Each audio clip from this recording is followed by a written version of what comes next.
All right, the 49ers just returned to the locker room, and I'm about to head in there in just a few minutes. They just beat the Steelers 30-7.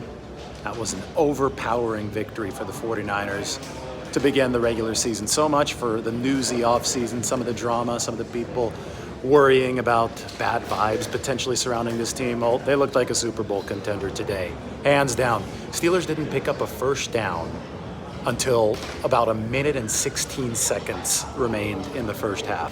So everybody was talking about Pittsburgh and the 5 possessions that their first team offense had in the preseason that ended in touchdowns. Well, Pittsburgh's first 5 possessions today ended in a 3-and-out. The 49ers defense looked absolutely overpowering.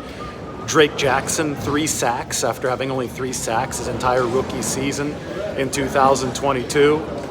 Nick Bosa was double-teamed. He was chipped a lot, but so much other stuff opened up for the other 49ers defensive linemen, namely Javon Hargrave. I mean, he's doing a job on the inside, and he was finally rewarded on the stat sheet there at the end with his first sack as a 49er. Eric Armstead, complete monster up the middle, forced that first Kenny Pickett interception by displacing 2 defensive linemen, getting his hand up, and then Charvarius Ward picked the ball off. That was intended for Deontay Johnson. So just, on the linebacker level, the 49ers are awesome defensively as well.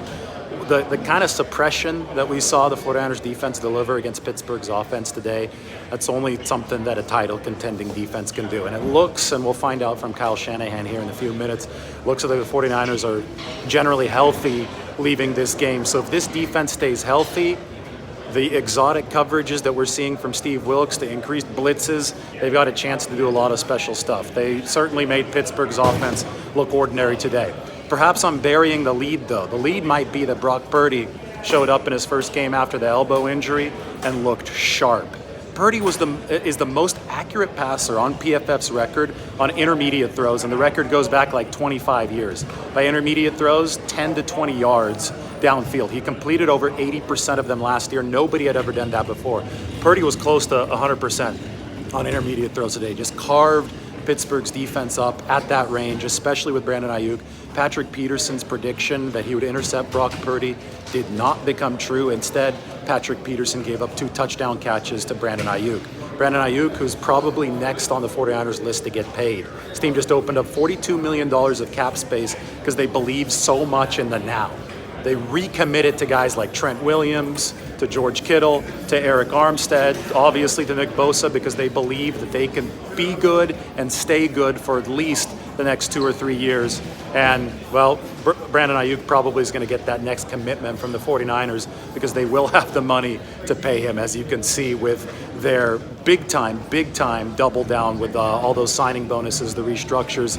That's going to allow the 49ers to keep this team together. By the way, that article of mine is up on The Athletic. I wrote it late last night here in Pittsburgh. It's a Nick Bosa salary cap breakdown. It's a 49ers salary cap breakdown. It will explain to you why the 49ers believe so much in this team, why they financially double down on it, what the future, what the near future and the long-term future financially of the team building process is. And I think that you saw so much of the vision on the field here in Pittsburgh today with the 49ers winning 30-7. I thought the 49ers really set a tone in this game on the first possession when they faced a 4th down and it was really loud in this stadium. I mean, it was... Yeah, I mean, you heard the din here in Pittsburgh. This crowd was ready to explode on the first 4th down after the 49ers fielded the opening kickoff.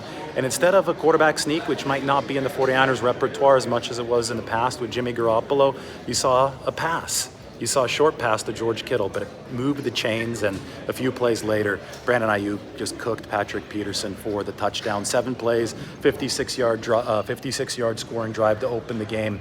I really thought that 4th down conversion, though, might have set the tone for the whole season for the 49ers. It was significant. And then Brandon Ayuk made the great catch, and it was a great throw, pinpoint throw from Brock Purdy against Patrick Peterson a little bit later in the first half. The defense, as I said, they didn't give up a single first down until the 6th possession of the game. 6 possessions until they gave up a first down.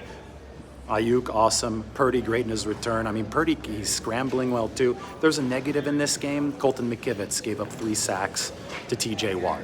We did know that Colton McKivitz would struggle because it is T.J. Watt.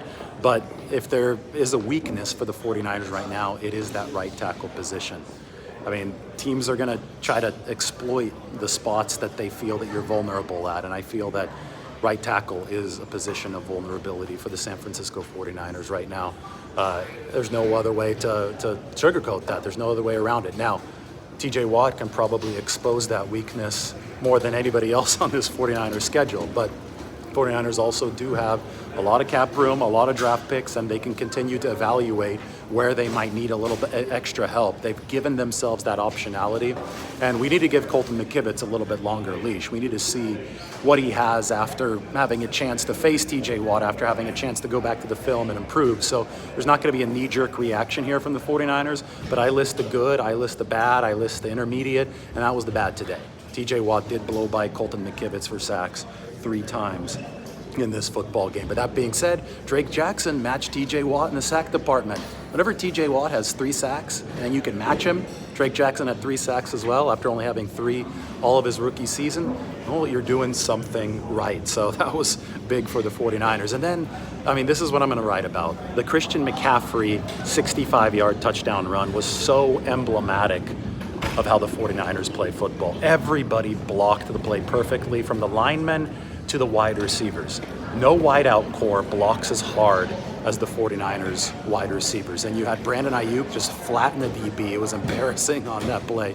And then you had Ray McLeod sprinting about 50 to 60 yards downfield to take out Patrick Peterson as Christian McCaffrey dove into the end zone for a 65-yard touchdown. And a nice little cutback there near the sideline. McCaffrey had 151 rushing yards, more than he had in any game with the 49ers last year.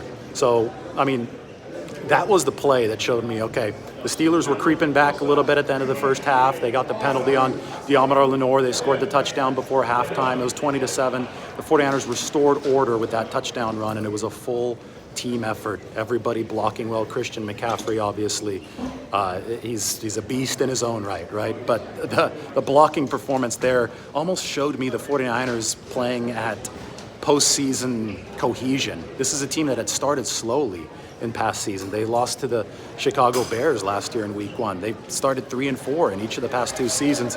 To see that kind of cohesion on a big run to Christian McCaffrey, to really shut the door on any comeback thoughts from the Pittsburgh Steelers, I thought was probably the statement of the game. And this game as a whole was a statement for the 49ers.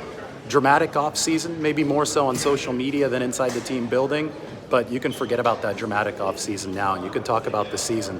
This is a true Super Bowl contender. They showed it on the field. They beat the Pittsburgh Steelers, a team that had gotten a lot of hype on the road in front of a packed house, 30-7. On to LA for the 49ers. They play the Rams next week. They are 1-0. Let's let this journey take off. Everybody take care.